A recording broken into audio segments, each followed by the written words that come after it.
آداب ناظرین، میں سید عامر حنیف، آپ دیکھ رہے ہیں گواہ نیوز۔ اسرائیل جو دنیا کے نقشے پر ڈھونڈنے سے نہیں ملتا، آخر دنیا پر راج کیسے کر رہا ہے؟ آج گولڈ مارکیٹ، میڈیا اور ایجوکیشن پر اس کا قبضہ ہے۔ آخر کیا وجہ ہے کہ جس کے قیام کی مخالفت کی جاتی رہی، جس کے وجود کو ناجائز تسلط قرار دیا جاتا رہا، جہاں کے سفر پر پابندی تھی، جسے مٹانے کے لیے عالم عرب نے اربوں ڈالر کی رقم ختم کی، آج اس قدر طاقتور کیسے بن گئے؟ کل کے مخالفین آج اس کی طرف دوستی کا ہاتھ بڑھا رہے ہیں۔ اس کی وجہ یہ ہے کہ آج اسرائیل ایک چھوٹا سا ملک ہونے کے باوجود جو سائنس اور ٹیکنالوجی کے میدان میں یورپی ممالک کے مقابلے میں میلوں آگے بڑھ چکا ہے۔ کیا آپ جانتے ہیں کہ آج جو جی پی ایس استعمال کر کے آپ گمنام راستوں میں اپنی منزل تلاش کرتے ہیں، وہ اسرائیل ہی کی دین ہے، اور اس ویز جی پی ایس کی ایجاد نے دنیا کو بدل کر رکھ دیا ہے۔ ان دنوں واٹر جن کے چرچے ہیں، یعنی ہوا میں موجود رطوبت، ہیومیڈیٹی اور پانی کے بخارات سے پینے کا پانی تیار کرنے میں وہ کامیاب ہو گئے ہیں۔ صرف ایک پورٹیبل جنریٹر کی مدد سے یہ ایجاد ہو گئی ہے۔ واٹر جن کے جنریٹرز ہوا میں بخارات کو ٹھنڈا کر کے اسے سیال میں بدلتے ہیں اور ہر کلو واٹ میں 4 لیٹر پینے کا صاف پانی حاصل کرتے ہیں۔ اسرائیل کا ناجائز طور پر قیام 1948 میں عمل میں آیا تھا۔ 74 برس میں اس نے تعلیم، سائنس اور ٹیکنالوجی کے میدان میں دنیا کو پیچھے چھوڑ دیا، اور ہر ترقی یافتہ ملک کی نبض ان کے ہاتھ میں ہے۔ ایگریکلچر سیکٹر میں اس نے ایک ایسا انقلاب برپا کیا کہ اس کی مخالفت کے باوجود اس کی تعریف کی جا سکتی ہے۔ اس نے بنجر زمینوں کو قابل کاشت بنایا۔ ڈرپ ایریگیشن ٹیکنالوجی کے ذریعے صدیوں سے جو زمین بیکار پڑی ہوئی تھی، ان پر اس نے ہر قسم کی فصل اگائے، بلکہ اس نے اس زمین پر سال میں مختلف قسم کی فصلیں اگانے میں کامیاب رہے۔ ڈرپ ایریگیشن سسٹم کو ساری دنیا نے اپنایا، اور دنیا میں اس سسٹم کا سب سے بڑا پروڈیوسر اور سپلائر اسرائیل ہی ہے۔ نیٹافم اس کا ایک ایسا آبپاشی نظام ہے جس نے زرعی سیکٹر کو ترقی کی راہوں پر گامزن کیا۔ کاشت کے لیے پانی کا کم استعمال اور زیادہ سے زیادہ فصل اگانے میں یہ سسٹم اختیار کیا جا رہا ہے۔ 110 ممالک نے اس نظام کو اپنایا ہے۔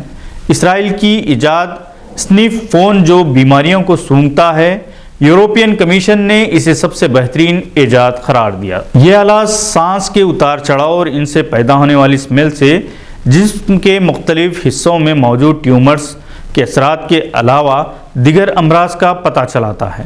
ریواک اسرائیل کا ایک ایسا ایجاد کردہ آلہ ہے جس نے فالج زدہ افراد کو کسی سہارے کے بغیر چلنے پھرنے بلکہ سیڑھیاں چڑھنے کے قابل بنا دیا۔ یہ ایک بیٹری کی مدد سے چلتا ہے۔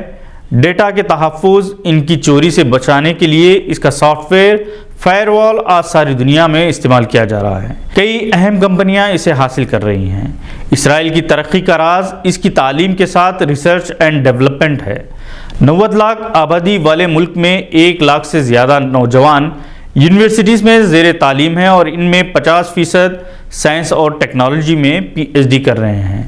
انجینئرنگ اور آرکیٹیکچر میں کافی تعداد زیر تعلیم ہے۔ $70 ملین سالانہ R&D پر خرچ کیا جاتا ہے۔ $260 ملین سالانہ اکیڈمک ریسرچ کے لیے وقف ہے۔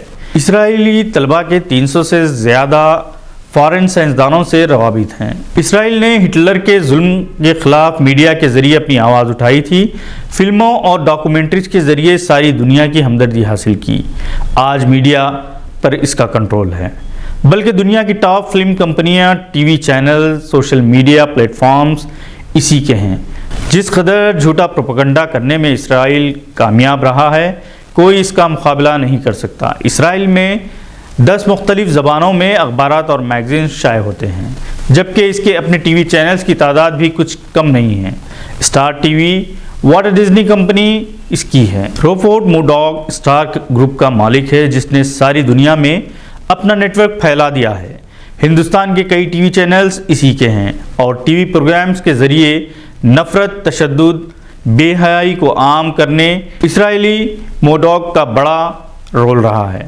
سوشل میڈیا پلیٹ فارمز چاہے وہ فیس بک ہو یا گوگل انہی کے ہیں اور ٹاپ پوزیشن پر یہودی ہی فائز کیے گئے ہیں۔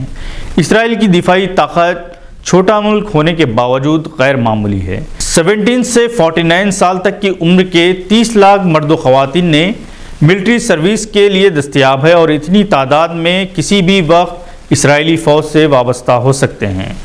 اسرائیل کا آئرن ڈوم کسی بھی میزائل کو ناکارہ کر سکتا ہے۔ اسرائیل انٹیلیجنس ایجنسی موساد خطرناک ترین ایجنسیوں میں شمار کیا جاتا ہے۔ ٹارگٹ کلنگ کے لیے یہ مشہور ہے۔ اس کا دفاعی نظام انتہائی ماڈرن ہے۔ ناظرین، اسرائیل کے سابق وزیر اعظم گولڈ میئر سے ایک امریکی جرنلسٹ نے سوال کیا تھا کہ اسرائیل کی مالی حالت بہتر نہیں ہے، اس کے باوجود وہ اپنے دفاع پر اس قدر زیادہ خرچ کیوں کرتی ہے؟ گولڈ میئر نے اس کا جواب اس شرط پر دیا تھا کہ یہ انٹرویو ان کی موت کے بعد شائع کیا جائے۔ گولڈ میئر نے کہا تھا کہ وہ اسلامک اسٹڈیز کے اسکالر رہیں اور انہوں نے دفاعی نظام کو بہتر بنانے کا سبق پیغمبر اسلام محمد صلی اللہ علیہ وسلم کی زندگی سے سیکھا ہے۔ آپ صلی اللہ علیہ وسلم کا وصال ہو گیا تھا۔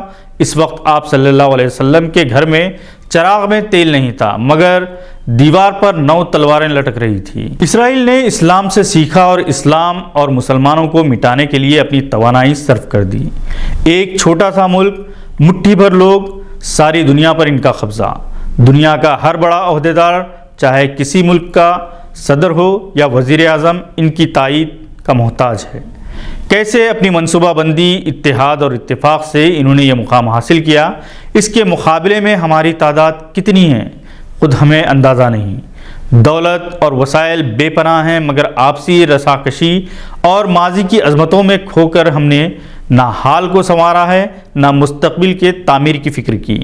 یہ باتیں بتانے کا مقصد اسرائیل کی تعریف کرنا نہیں ہے، بلکہ ہمارے سوئے ہوئے جذبے کو جگانا ہے۔